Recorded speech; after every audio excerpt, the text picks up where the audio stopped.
What's up, Taiwan? I'm Ethan Liu with 10 minutes of news from here in Taiwan and around the world. Civic groups advocating for greater access to public housing have released a report ahead of Taiwan's local elections next month, looking at each candidate's stance. With house prices many times greater than the average income in Taiwan, ensuring access to affordable housing is one of the biggest issues facing politicians.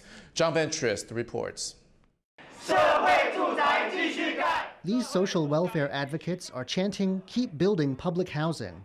In the run-up to local elections, they met with candidates in Taiwan's 6 biggest cities to discuss the issue. And now they're making their findings public. First on the agenda, keeping rent affordable.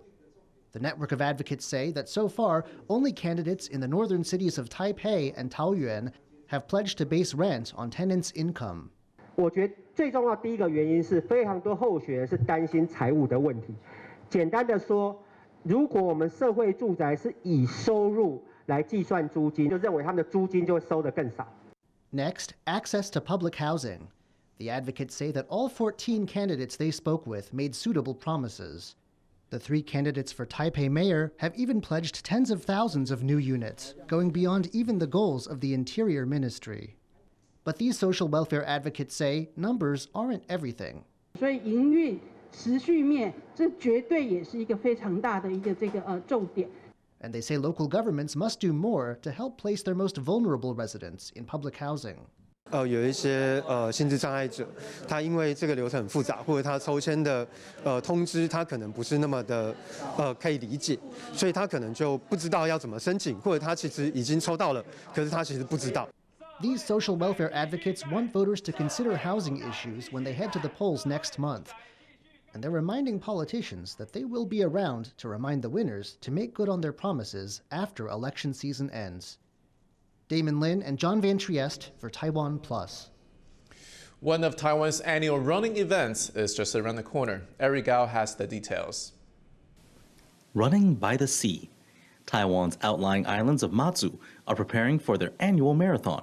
Up to 800 runners will be taking part in the 42-kilometer race.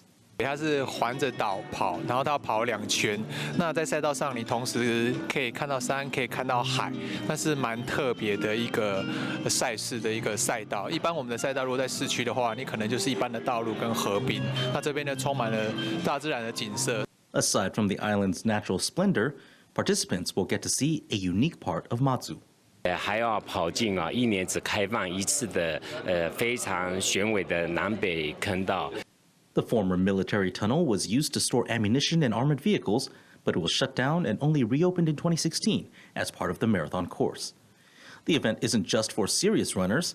There are also options for more casual participants, with 10 and 21-kilometer races. But for the winners of the main event, there's a very special prize. They'll get their weight in a Matsu favorite, the local sorghum liquor, or gaoliang, famously brewed in one of the island's many tunnels. Rick Yi and Eric Gao for TaiwanPlus. A new movie is telling the story of female inmates in the notorious White Terror era prison on Taiwan's Spring Island for the very first time. Yu Jinhuang reports.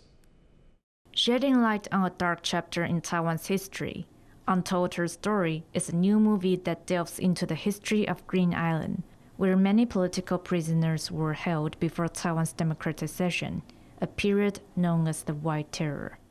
It was a time when even an act as minor as speaking Taiwanese rather than Mandarin could see someone end up in prison, as Taiwan's nationalist government tried to instill a Chinese identity in the population. 我是一个连说台语都没有被罚钱或呼巴掌过的人，我没有经历过那个时期，但是我要演更早的1950年代的时期的那样子的被压迫，我觉得那对我而言要召唤那个恐惧感是非常难的。 With many victims and perpetrators still alive today, the film can be difficult viewing. 并不是所有的观众，不是所有的人都准备好了要面对历史，然后要面对历史这件事情，其实是需要有一定的勇气跟一定的体悟。Untold Her Story features 3 characters: a high school student jailed for making unsanctioned posters, a dancer who falsely confesses to protect her sister, and a nurse involved in social movements. While the White Terror has been featured in movies before, this new film is the first focused exclusively on the experiences of women during the period. Guests at the premiere in Taipei included victims of political persecution and even Taiwan's vice president. 但阮这个老人逐渐凋零啊，但社会还你关心阮过去这段历史，所以做一个政治宣言者，也是为了想深深这个感谢。很感动，因为思想无罪对我们这一代的人来说，它就跟空气一样，就是我们不需要多想，然后就认为这本来就是一件很正常的事情。可是你在里面看到这些真正发生过的故事，你就会非常心疼那一辈的人。牺牲会带来力量，但是70年啊，咱应该爱团结咱的力量，互咱的未来下一代唔免搁再牺牲了，这才是咱的目标。当牺牲来的时，咱就爱笑笑来面对，因为这是反抗上悬的境界。Untold Her Story is a reminder of just how much women, as well as men, sacrificed in the long struggle for freedom and democracy in Taiwan. Andy Xie, Klein Wang, and Eugene Huang for TaiwanPlus. If zombie spiders aren't your thing, you might want to close your eyes for this next story. A team of researchers in the United States has come up with a way to reanimate the dead. Jaime Okan has the gripping details. This spider is dead, but in what seems to be a miracle, its legs work fine. Researchers at Rice University in the U.S. say it's part of a new field of study called necrobiotics, the science of using dead biological materials as robotic parts.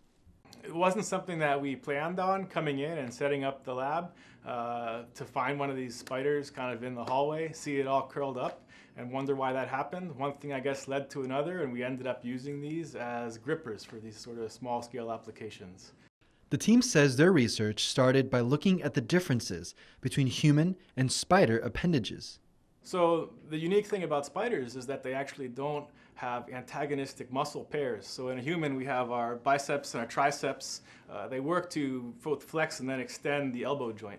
But when you think about spiders, they have flexor muscles that will bring their joints and appendages in towards the body, but they don't have extensors. And instead, they do that with hydraulic pressure that they generate inside of the main cavity or chamber of their body.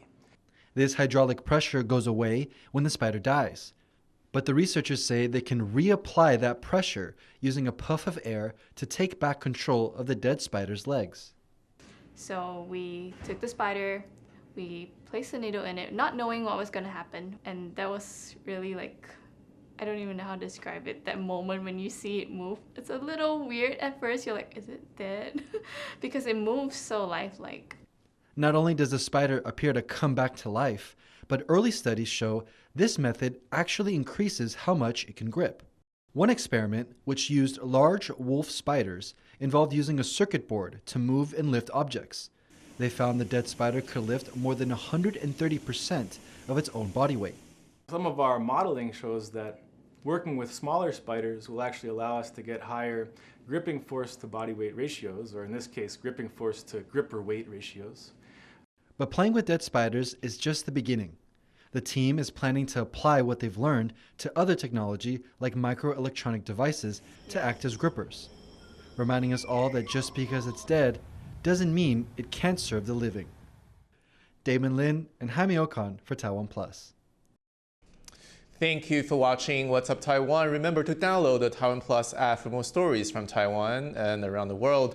Finally, we leave you with images of not zombie spider, but a greater one-horned rhino calf in northwest England. I'm Ethan Liu. Take care, and I'll see you next time.